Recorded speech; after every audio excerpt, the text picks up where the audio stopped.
Hi అండి, welcome to సాయిస్ kitchen. బాగున్నారండి మీరు? మేమైతే బాగున్నామండి. ఇప్పుడైతే రాగి సంకటి చేస్తున్నామండి. ఇప్పుడు ఈ గుండి రాగి సంకటికి అయితే ముందుగా ఈ గుండి ఇటువంటి రైస్ కావాలండి, నూకల్ లాంటివి. ఈ గుండి నూకల్లాగా ఉండాలి.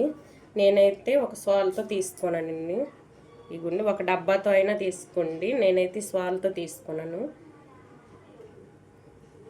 ఇప్పుడైతే ఇది మంచిగా కడిగేసుకొని స్టవ్ పైన పెట్టుకున్నానండి, సగం వాటర్ వేసి. ఇప్పుడు ఇదైతే అన్నం ఉడికించినట్టు మొత్తం మెత్తగా ఉడికించుకోవాలండి. ఇదైతే ఉడికిన తర్వాత మనకు సోడిపిండి వేసుకుందాం. ఉడికిన తర్వాత చూపిస్తానండి మీకు రైస్ అయితే. ఇగోండి ఈ విధంగా ఉండాలండి అన్నం అయితే. ఇగోండి రైస్ అయితే ఈ విధంగా ఉడకాలి. ఇప్పుడైతే పిండిని వేసుకుందాం అండి. ఇగోండి సాల్తో నేను రైస్ వేసుకున్నాను కదా, దీంతో అయితే ఒక సాల్తో వేసుకుందాం ముందుగా.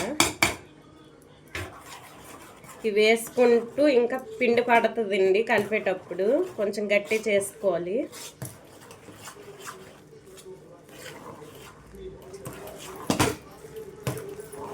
ఇగోండి ఈ విధంగా చేసుకుంటూ ఉంటే మీకు ఇంకా పలచన అనుకుంటే కొంచెం పిండి వేసుకోండి. ఇగోండి ఇదైతే సరిపోయిందండి. ఒక సోళ్ళ నూకలకి ఒక సోళ్ళ పిండి అయితే సరిపోయింది మనకి. ఇదైతే మీడియంలో ఉంచేసుకొని కలిపేసుకోండి, ఉండలు లేకుండా.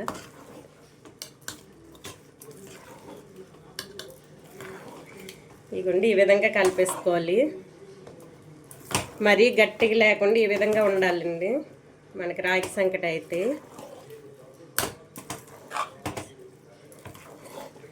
ఇంతే అండి, మనకైతే రాగి సంకటి రెడీ. చూడండి దీనికి కాంబినేషన్గా మటన్ కర్రీ బాగుంటుందండి. మటన్ కర్రీ, బోటి కర్రీ అయినా. ఇప్పుడైతే మనం స్టవ్ ఆఫ్ చేసుకుందాం. ఇగోండి ఇప్పుడైతే ఒక బౌల్లో చేసి చూపిస్తాను చూడండి. కొంచెం ఆయిల్ వేసుకోవాలి కప్పులో. ఇలా వేసుకోవడం వల్ల కప్పుకి అంటుకుంటూ వస్తుందండి. ఇందులో అయితే కొద్దిగా వేసుకుందాం.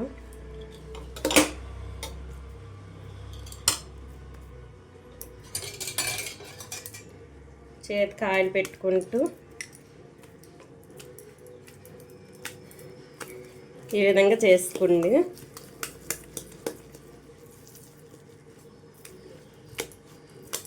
ఇదిగోండి మనకైతే రాగి సంకటి రెడీ.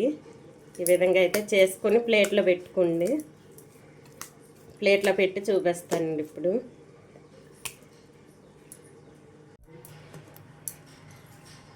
చూడండి మనకైతే రాగి సంకటి రెడీ. ఇదైతే కొంచెం మటన్ వేసుకుందామండి దీనిపైన.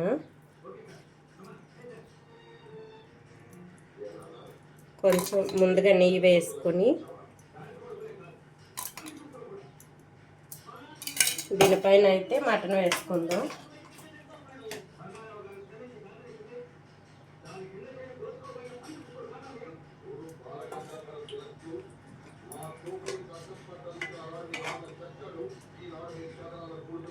ఈ విధంగా అయితే తినండి, చాలా టేస్టీ. ఇగుండి ఈ విధంగా అయితే మనకి తోప రెడీ చేసుకోవాలండి. రాగి సంకటి తోపని కూడా అంటారండి కొంతమంది. సరే అండి, రాగి సంకటి రెసిపీ కనుక మీకు నచ్చినట్లయితే లైక్ చేయండి, షేర్ చేయండి, నా ఛానల్ను సబ్స్క్రైబ్ చేసుకోండి. ఓకే, బాయ్ అండి.